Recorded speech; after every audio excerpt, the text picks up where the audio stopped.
Messieurs les professeurs, bonjour. Bonjour, monsieur Choumache. Professeur Boudiaf, vous êtes chef de service chirurgie cardiaque au niveau du CNMS.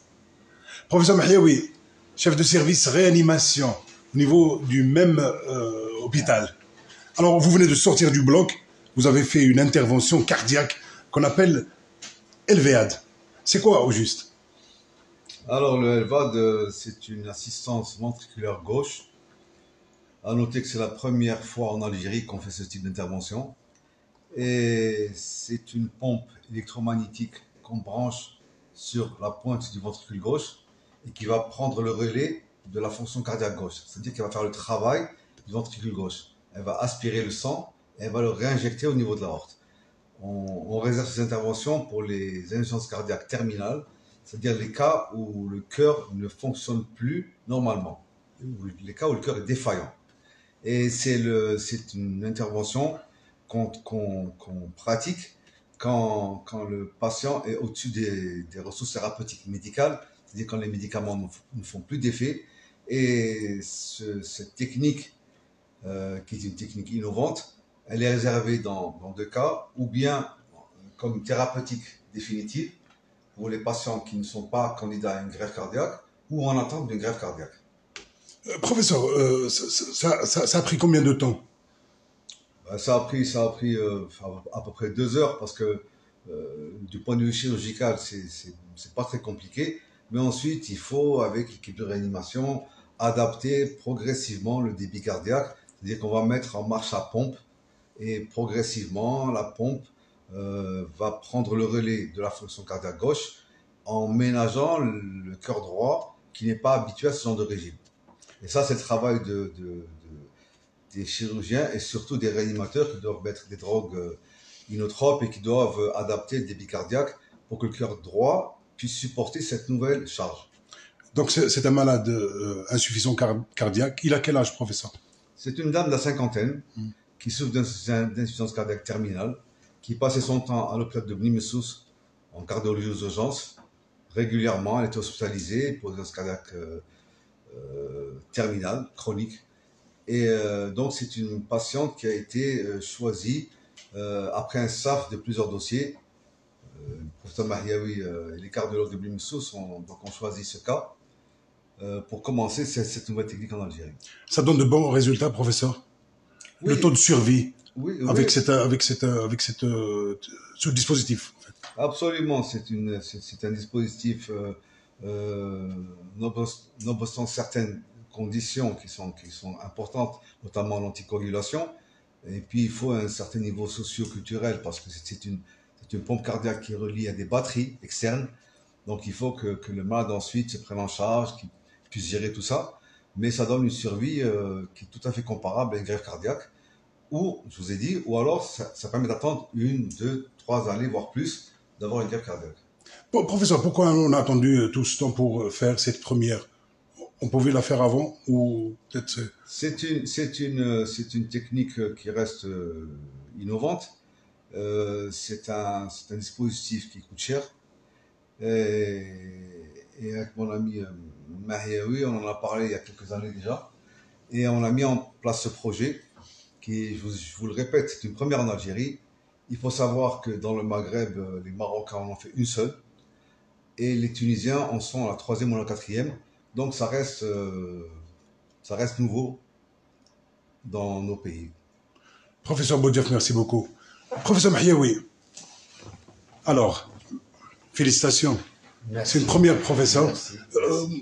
En fait, qu'est-ce qui va se passer après?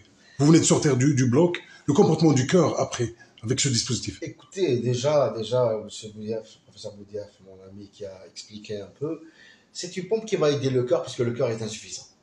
Donc c'est un appoint. Les malades seront moins fatigués, seront moins épuisés, ils peuvent revenir à une vie normale, ils peuvent prendre leur douche, etc. Et deuxièmement, les malades qui ont de l'insuffisance cardiaque, à un certain moment, plusieurs épisodes d'insuffisance cardiaque, traitement, au bout d'un moment, il n'y a plus rien à leur proposer. Donc, ce dispositif est là pour répondre aux besoins de l'insuffisance cardiaque chronique en phase terminale et prolonger la vie. Comme a dit le professeur Boudiaf, l'espérance de vie est prolongée quelquefois sur un recul de une année et elle va aller jusqu'à 5 ans. Donc, ils peuvent avoir une vie normale. Néanmoins, nécessitant bien sûr une intervention chirurgicale, pour nous, bon, des professionnels, ça me paraît, mais c'est quand même une intervention chirurgicale où on va mettre un petit moteur à l'intérieur du cœur au lieu du ventricule gauche. Mais à la fin de l'intervention, il faut que le cœur, la fonction cardiaque, travaille en même temps que la pompe. Donc c'est pour ça que le professeur a dit qu'il faut un peu de temps pour ajuster les drogues et les médicaments qui supportent le cœur et les inotropositifs pour pouvoir sortir. Alhamdoulilah, on a eu un moment difficile à la sortie de la circulation intrascope, mais on a pu quand même contrôler la situation. Alhamdoulilah, ça s'est bien passé. Donc ça, c'est un avenir, c'est une bouffée d'oxygène pour les gens qui ont des insuffisance cardiaque. Et je sais qu'en Algérie, on a beaucoup. Les cardiologues les suivent dans leur consultation, ils augmentent les médicaments, mais ça ne marche pas quelquefois, ou là, ça a des limites. Et c'est la réponse à cette interrogation, qu'est-ce qu'il faut faire? Et ben voilà, l'assistance ventriculaire gauche qu'on a mis aujourd'hui serait une réponse à ces malades-là, et en espérant que tous les partenaires, les financiers, etc., jouent un rôle important dans ce projet qu'on a mûri avec mon ami Hadj depuis 4 ans. On a une discussion avec des chirurgiens et des cardiologues à l'étranger. On a posé le truc. Alhamdoulilah, on a pu réaliser notre première en Algérie. Parfait, parfait. C'est à généraliser, professeur Boudiaf?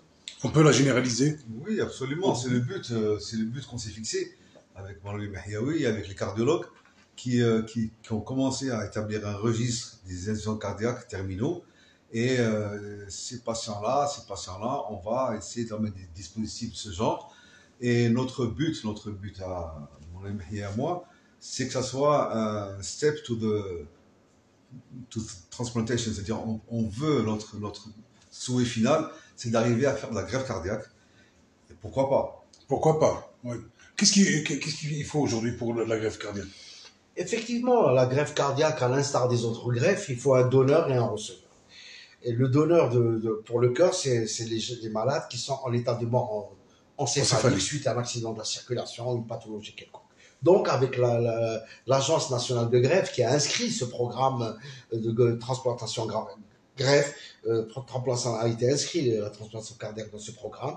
Donc, je pense qu'à l'instar des autres pays, pourquoi pas nous, on peut éventuellement prendre en charge les polytraumatisés et les accidents vasculaires et les morts encéphaliques pour les préparer à être des donneurs potentiels. Professeur Mahiaoui, merci beaucoup. Merci, monsieur. Bravo. Serge. Professeur Boudiaf, félicitations. Merci à vous. Bravo pour cette première. C'est un travail d'équipe. Hein. Oui. C'est un travail d'équipe et je voudrais juste souligner une chose, c'est que le gros travail va commencer en réanimation. Parce que la réanimation, c'est une patiente qui va rester un minimum de 7 jours en réanimation et le combat ne sera gagné que quand elle sortira de réanimation.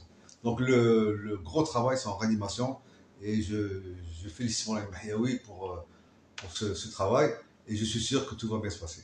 Bravo professeur Boudiaf, bravo professeur Mahiaoui, bravo à toute l'équipe et bravo à l'Algérie. Merci.